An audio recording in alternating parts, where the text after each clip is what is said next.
के बाद स्वागत है आपका। जींद में दिन दहाड़े प्रशासन को चुनौती देते हुए कुछ अज्ञात बदमाशों ने एक युवक पर हमला कर दिया। बताया जा रहा है कि संदीप नाम का युवक कोर्ट में अपनी पेशी पर आया था, तभी कुछ अज्ञात बदमाशों ने उस पर गोलियां बरसा दी। पुलिस ने आनन फानन में युवक को अस्पताल में भर्ती करवाया, लेकिन इलाज के दौरान ही उसकी मौत हो गई। फिलहाल पुलिस ने पूरे शहर में नाकेबंदी करके बदमाशों की तलाश शुरू कर दी है। आज कोर्ट में तारीख पे आया हुआ था।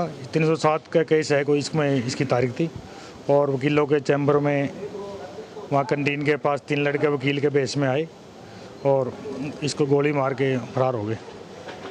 रमेश सिंगरो हमारे साथ जुड़े हुए इस खबर पर। रमेश, ये जानना चाहूँगा कि दिन दहाड़े की अगर बात की जाए और कोर्ट के अंदर किसी व्यक्ति को गोली मारकर हत्या कर दी जाती है, पुलिस प्रशासन का इस पर क्या कुछ कहना है? और जब अब तलाश में जुटी है तो क्या कोई सुराग मिल पाया उन हत्यारों का?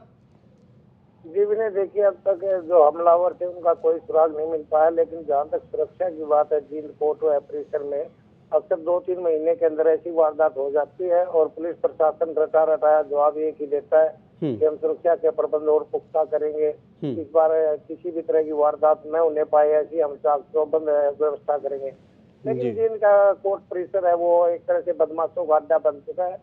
जब आते हैं दिल करता है तब गोलियां चलाते हैं, किसी के ऊपर चाकू से हमला करते हैं और चले जाते हैं। आज तक एक भी हमलावर को जिला पुलिस कोर्ट परिसर में पकड़ नहीं सकी है।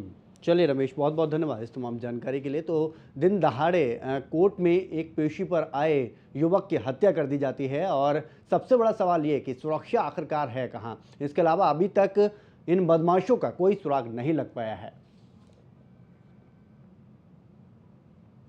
उधर घरोंडा के कोहड़ गांव के पास हरियाणा रोडवेज की बस में चढ़ते समय हुई धक्का मुक्की के बाद छात्रों के 2 गुटों के बीच कहासुनी हो गए। देखते ही देखते ये विवाद खूनी संघर्ष में तब्दील हो गया, जिसमें चाकू लगने से 2 छात्र गंभीर रूप से घायल हो गए, जिन्हें अस्पताल में भर्ती कराया गया है। घटना की जानकारी मिलते ही पुलिस मौके पर पहुंच गई और मामले की जांच शुरू कर दी गई है।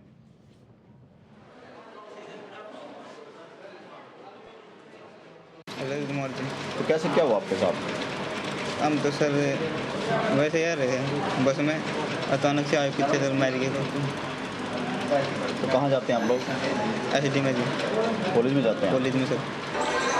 ये हमारे पास 2 मरीज आए थे, दीपक और ये रवि। ये स्कूल में पढ़ते हैं यहाँ कोंड गाँव में, गिडवाड़ा गाँव के हैं ये। अभी लड़ाई झगड़ा केस था इनका।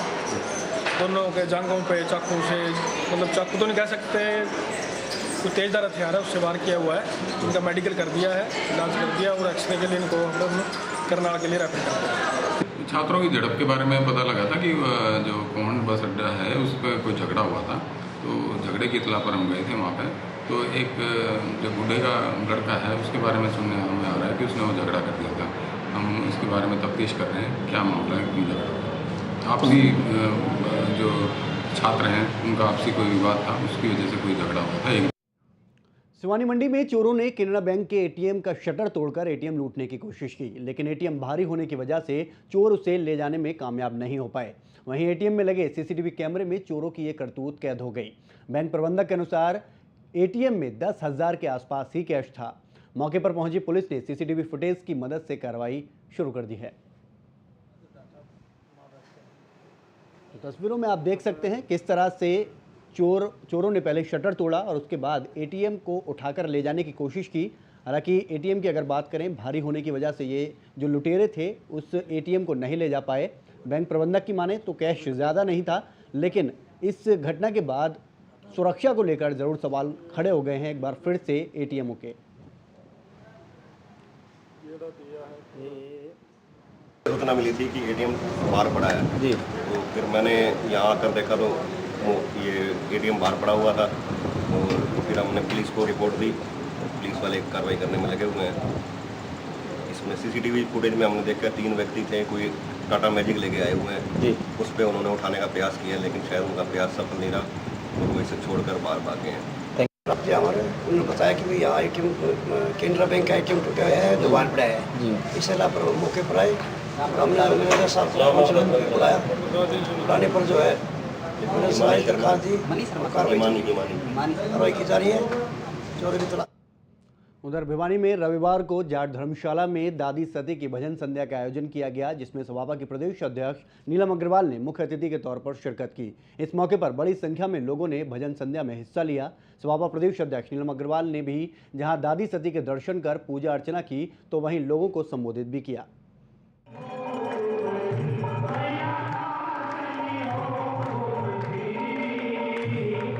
हरियाणा विधानसभा चुनाव को लेकर राष्ट्रीय और क्षेत्रीय दोनों ही पार्टियां अपने चुनावी अभियान में जोर शोर से जुटी हैं। चुनाव में जीत हासिल करने के लिए पार्टी नेता जहां जनता से समर्थन की अपील कर रहे हैं, वहीं जीत की कामना लेकर भगवान की चौखट पर भी अर्जी लगाने में जुट गए हैं। इसी कड़ी में समस्त भारतीय पार्टी यानी सभापा प्रदेश अध्यक्ष नीलम अग्रवाल भिवानी पहुंची, जहां जाट धर्मशाला में दादी सती की भजन संध्या का आयोजन किया गया था। पार्टी प्रदेश अध्यक्ष ने भजन संध्या में मुख्य अतिथि के तौर पर शिरकत की और दादी सती से जीत का आशीर्वाद मांगा।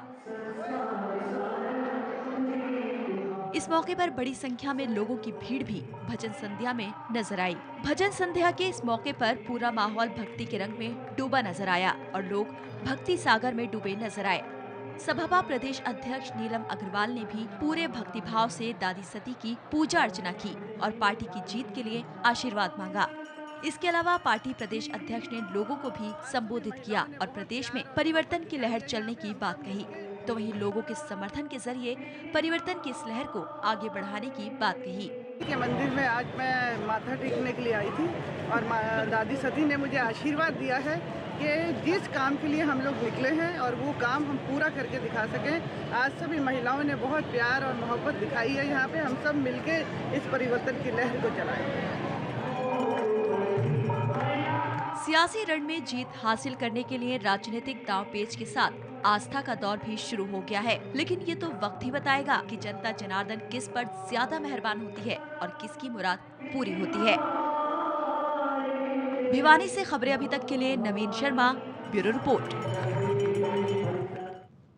हरियाणा में फूलों की खेती के नए युग का आगाज होने जा रहा है। इजराइल के सहयोग से जल्द ही घरौंडा में देश का पहला centre of excellence for flower बनेगा।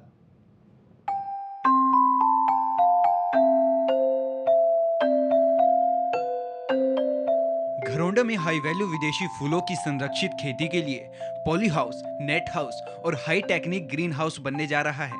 10 एकड़ में बनने वाले इस प्रोजेक्ट पर करीब 15 करोड़ की लागत खर्च होगी। जो centre of excellence for flowers बन रहा है, ये देश का पहला फ्लावर सेंटर बन रहा है और ये सीवी घरौंडा में ही इसको बनाया जा रहा है। इस सेंटर की जो टोटल लागत रहेगी करीबन 15 करोड़ रुपए इसकी लागत रहेगी। सेंटर स्थापित होने के बाद फूलों की खेती से जुड़े भारतीय किसान विदेशी फूलों की खेती भी कर सकेंगे। बेमौसमी फूलों और सब्जियों की खेती में सफलता हासिल होने के बाद रंगीन क्रांति का आगाज भी घरौंडा से ही होगा। जो हमारे पास हाई वैल्यू के फ्लावर्स हैं, जैसे गुलाब है, कार्नेशन है, जरबेरा है, क्राइसेंथेमम है या दूसरे फिलर्स हैं, जिप्सोफिला वगैरह, उनकी खेती करना किसानों को हम यहाँ खुद भी करेंगे और डेमोन्स्ट्रेशन सेंटर भी खोलेंगे और किसानों को उसकी ट्रेनिंग देंगे। यूरोपियन देशों में फूलों की भारी डिमांड होती है, लेकिन सर्दियों में बर्फबारी के चलते इन देशों में फूलों की खेती नहीं की जा सकती। ऐसे में भारतीय किसान फूलों की खेती करके विदेश में फूलों का निर्यात कर मुनाफा कमा सकेंगे। साथ ही घरेलू बाजार में भी फूलों को बेचकर पैसा बना पाएंगे। घरौंडा से महेंद्र सिंह, खबरें अभी तक। चलिए, इसी के साथ फिलहाल इस बुलेटिन में इतना ही। आप बने रहिए खबरें अभी तक के साथ। नमस्कार।